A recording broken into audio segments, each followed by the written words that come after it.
This vineyard might look like somewhere in France, but it's just 20 miles from London, and English wine sales are booming, up 50% in the last year.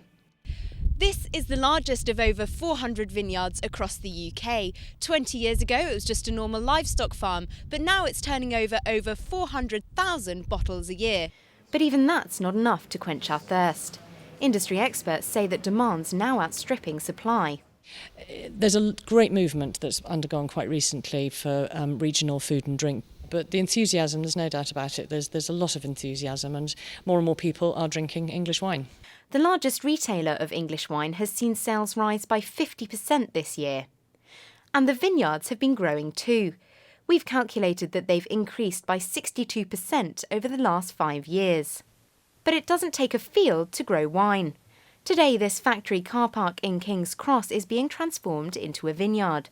Local residents are taking advantage of London's warm microclimate, which is perfect for making wine.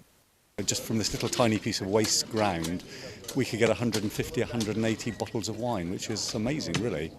By 2012, if all goes well, Chateau King's Cross could be gracing the tables of London's finest restaurants.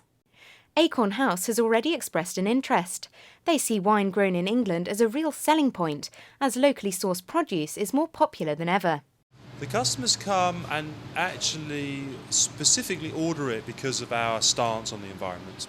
But I think they're also buying it because it's good. It's not expensive. Some of it is probably more expensive because it takes, maybe a little bit more skill, or it's a bit more difficult to produce English wine. But in general, people are also experimenting. They go, oh, English wine, I'll try it. People are even experimenting in their own back gardens. Jane is part of a new urban wine club in Tooting.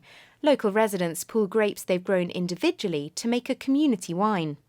Initially we went in because we thought it was a bit of a joke, but the more we think about it and the more we get involved with urban wine, I think it's a wonderful idea, and Chateau Tooting will live on. Not everyone's a fan though. English wine's not short of critics. English still wine, I would say, is much lower down that scale. It tends to be quite expensive for what it is, and they're quite acquired tastes, and usually the prices that people are looking for are between £10 and £15, and that is an awful lot for what they are.